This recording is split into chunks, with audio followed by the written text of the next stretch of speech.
France की एक company ने हमारे प्यारे आका सल्लल्लाहु अलैहि वसल्लम की मुबारक आवाज को रिकॉर्ड कर लिया है।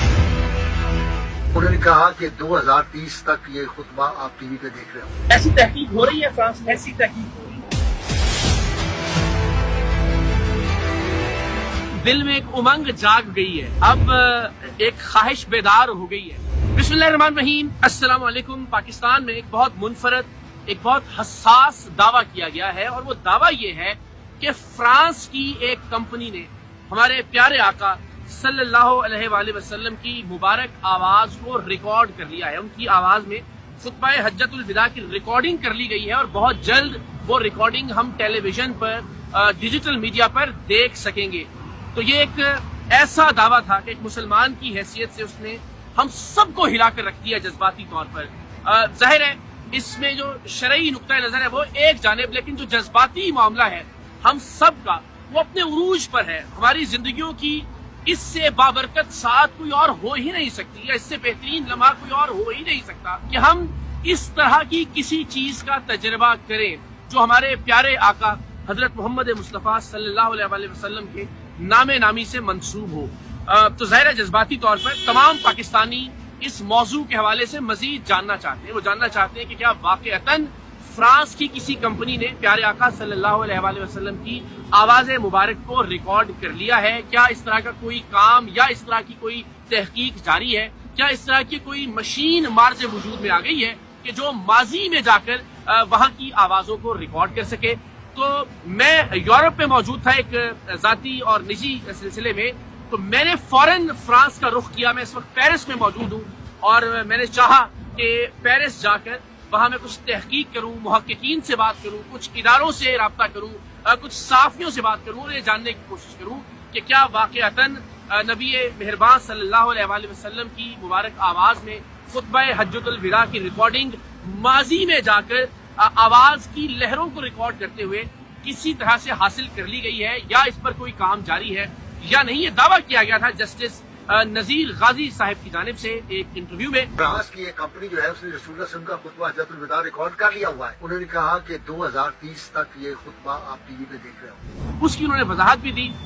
उस पर भी मैं बात करूंगा, लेकिन उनका ये कहना था, जो उनकी वजाहत बाद में सामने आई, कि 1992 में जब वो फ्रांस तशरीफ लाए तो डॉक्टर हमीदुल्लाह जो कि एक मुहक्किक हैं, उनसे उनकी मुलाकात हुई और उन्होंने इन्हें बताया कि फ्रांस की एक कंपनी खुतबा हज्जतुल विदा की रिकॉर्डिंग हासिल करने में कामयाब हो गई है, माजी में मौजूद आवाज की लहरों को रिकॉर्ड करने के जरिए। हमने जब यहाँ आकर कुछ तहकीक की और हमारी ख्वाहिश थी कि हम डॉक्टर हमीदुल्लाह साहब से मुलाकात करें, तो हमें मालूम हुआ कि डॉक्टर हमीदुल्लाह यहाँ फ्रांस के तहकीक के इदारे से मुंसलिक रहे, जो नेशनल इदारा बराए साइंसी तहकीक है उससे वाबस्ता रहे, लेकिन 2002 में अमरीकी रियासत फ्लोरिडा में उनका इंतकाल हो चुका था। तो जाहिर है ये वाकया 2002 से पहले का है और उसकी वजाहत भी जस्टिस नजीर गाजी साहब ने फरमा दी और वजाहत की थी कि 1992 में डॉक्टर हमीदुल्लाह ने उनसे ये बात शेयर की थी। तो हमने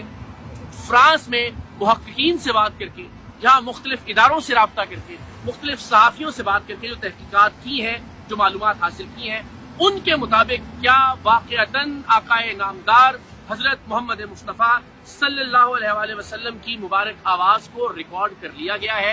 क्या ऐसा हो रहा है? क्या ऐसा हो सकता है? और अगर ऐसा हो रहा है तो फ्रांस ही की किसी कंपनी ने इसका इंतखाब क्यों किया? और अगर फ्रांस की किसी कंपनी ने माजी में आवाजों को रिकॉर्ड करने का हुनर हासिल कर ही लिया है या ऐसी कोई मशीन ईजाद कर ही ली है, तो सवाल ही पैदा होता है कि उनका पहला इंतखाब खुतबा हज्जतुल विदा क्यों है? इस हवाले से बहुत सारे सवालात थे जो जवाब तलब थे, जिनके जवाब हमने यहाँ पे हासिल करने की कोशिश की है। क्या वाक़अतन हम आने वाले कुछ महीनों में, आने वाले कुछ हफ्तों में, आने वाले कुछ सालों में प्यारे आका सल्लल्लाहु अलैहि वसल्लम की आवाज सुन सकेंगे? अगर सुन सकेंगे तो क्या वो आवाज मुसद्दिका होगी? इस बात की क्या गारंटी होगी कि वो आवाज जो मंसूब की जा रही है हमारे प्यारे आका सरवर कायनात हजरत मोहम्मद मुस्तफ़ा सल्लल्लाहु अलैहि वसल्लम से, वो उन्हीं की आवाज है? और फिर फ्रांस जहां पर बहुत सारे सवालात हैं मजहबी दिल आजारियों को लेकर, यहाँ हम जानते हैं कि हिजाब पर पाबंदी के हवाले से बहुत सारे मामलात हैं जिन पर तनकीद की जाती रही है, यहाँ तौहीन आमेज खाकों के हवाले से। तो क्या ऐसा मुल्क या ऐसी नेशन اس کی جانب سے آنے والی کوئی آواز کہ جن کو منسوخ کیا جائے کیا ہم تسلیم کر لیں گے کہ وہ واقعتاً خطبہ حجۃ الوداع کی آواز ہے؟ تو جناب اس پر جو میری تحقیق ہے اس کے حوالے سے بھی آپ کو آگاہ کریں گے، لیکن میں بہت شکر گزار ہوں ہمارے ساتھ ایاز محمود صاحب جو پچھلے 11-12 برس سے یہاں پیرس میں فرانس میں جرنلزم کر رہے ہیں، پاکستان سے ان کا تعلق ہے لیکن تقریباً 12 برس سے یہاں صحافت کر رہے ہیں، تو میں ان کو شکریہ ایاز بھائی، thank you so much, please اگر آپ تشریف لائیے۔ تھوڑا سا ذرا ہم لاؤڈ ہوں گے کیونکہ ظاہر ہم چونکہ اس نیت سے یہاں نہیں آئے تھے کہ کیمرہ اور مائک ہوتا، لیکن یہ یقیناً ایسا موضوع ہے کہ جب میں نے سنا تو سچی بات ہے کہ بہت دیر آنکھیں نم رہیں کہ یار یہ کیسا لمحہ ہوگا اگر واقعتاً ایسا کبھی ہو جائے۔ مجھے نہیں معلوم کہ شرعاً کیا معاملہ ہے اس پہ مفتیان کرام اور علماء اپنی، لیکن ایک مسلمان اور عاشق رسول کی حیثیت سے میری تو زندگی کا حاصل ہوگا یہ کہ کوئی ایسا لفظ جو پیارے آقا کی زبان مبارک سے نکلا ہو میں سننے کے قابل ہو جاؤں۔ تو سر آپ ذرا بتائیے، میں بھی ذرا عرض کرتا ہوں جو میں نے معلوم کیا، آپ کو میں نے 2 دن پہلے درخواست کی تھی کہ ذرا اس پہ تحقیق کیجیے، تو کیا آپ کی تحقیقات ہے؟ پلیز اگر آپ لوگوں سے شیئر کیجیے۔ بھائی سب سے پہلی بات تو یہ ہے کہ فرانس میں آپ نے جب مجھے یہ اس حوالے سے بتایا تو میں نے اس کے حوالے سے کافی تحقیقات کی، چاہے مذہبی اسکالرس ہیں ان سے ملاقات کی، ان سے ٹیلیفون پر بات کی، یہاں پہ جو سائنسی ادارے ہیں ان کی جو ویب سائٹس ہیں ان پہ اتنا مواد ہے، اور اس حوالے سے آواز کی ریکارڈنگس کے حوالے سے، اور یہ جو ایک انکشاف ہوا کہ بلکہ یہ تو ٹھیک ہے مانا جا سکتا ہے کہ آوازیں جو ہیں وہ ہوا میں موجود رہتی ہیں، بالکل جو ہے وہ آپ کیپچر کر سکتے ہیں، اس کا امکان موجود ہے، اس کا امکان موجود ہے، ایسی تحقیق ہو رہی ہے فرانس میں؟ ایسی تحقیق ہو رہی ہے، اچھا ہو رہی ہے، ٹھیک ہے، اور یہ ممکن ہے، ٹھیک ہے، لیکن اس پہ سوال یہ اٹھتا ہے کہ آپ اربوں آوازوں میں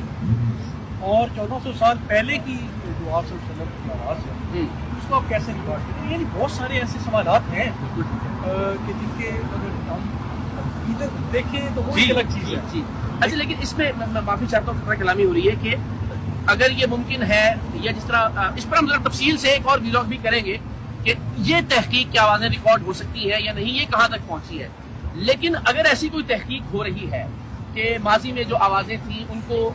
جو ویوز ہیں ان کو کسی طرح سے ریکارڈ کیا جا سکتا ہے، یا جن آوازوں نے قریب کی چیزوں سے ٹکرا کر اپنا کوئی کمزور سا فٹ پرنٹ چھوڑا ہے اس سے ان آوازوں کا کچھ حاصل کیا جا سکتا ہے ریکارڈ یا نہیں، اگر ایسا ہو بھی تو فرانس جیسے معاشرے میں یا فرانسیسی قوم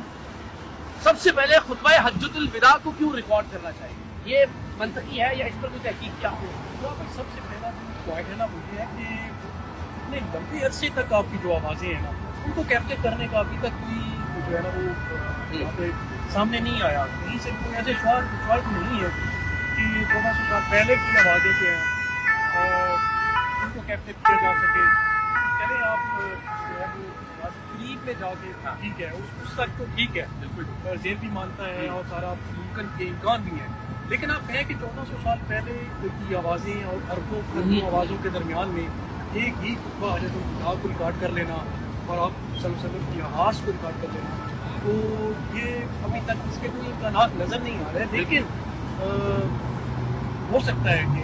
چل کے مستقبل میں، لیکن اس کے لیے کئی 100 برس شاید یہ کچھ یعنی ابھی تک اگر میں بطور صحافی پیرس میں مقیم صحافی کے طور پر آپ سے پوچھوں کہ کیا اس سے قبل آپ نے کوئی ایسی بازگشت یہاں پیرس کی ہواؤں میں فضاؤں میں سنی تھی کہ کوئی ایسی آواز جو ہمارے پیارے آقا سے منسوب ہو اس کو ریکارڈ کرنے کی کوشش کی جا رہی ہے؟ نہیں، ایسا کچھ بھی نہیں سنا تھا آپ نے، بلکہ یہ جو غازی صاحب نے جب یہ اس میں جب انہوں نے اس بات کا ذکر کیا تو اس کے بعد جیسے آپ نے پہلے آپ نے کہا کہ ہمارے لیے اس سے بڑی اور صادق اور اس کی بات کیا ہو سکتی ہے، تو باقی جب ہم نے یہ بات ایسا باتیں ہوئی تو ہماری یہ گروپ جو ہے بالکل اس کو تسکین اور وہ جیسے شاید کچھ ایسا ہو رہا ہو، ہم جیسے گناہ گار، ہم جیسے خطا کار، ہماری سماعتوں سے کوئی ایک ایسا لفظ ٹکرا جائے جو ہماری ہر مسلمان کی خواہش ہے، اور اس سے بڑی خواہش اور اس سے بڑی صادق اور وہ کوئی نہیں سکتی بے شک، لیکن اقرار بھائی ابھی تک ایسے کوئی خواہش نہیں ہے، اور ابھی آپ نے جیسے ذکر کیا کہ انہوں نے 1992 میں ان سے ملاقات کی، پھر 2002 میں ان کی ڈیتھ ہو گئی سب میں، اس کے بعد اتنے عرصے کے بعد 30-35 سالوں کے بعد پھر انہوں نے یہ بات جو ہے اس کا ذکر کیا، تو یہ ساری چیزیں اگر دیکھی جائیں تو سوالیہ نشان ہے، لیکن ظاہر ہے چونکہ یہ بھی میں وضاحت کر دوں، تھینک یو سو مچ ایاز بھائی، بہت بہت شکریہ، اس حوالے سے مزید آپ سے رابطہ رہے گا، اور ہم چاہیں گے کہ آپ سے ویڈیو لنک پہ یا کس طرح سے ہم ضرور بات کرتے رہیں. Thank you very much. بڑی نوازش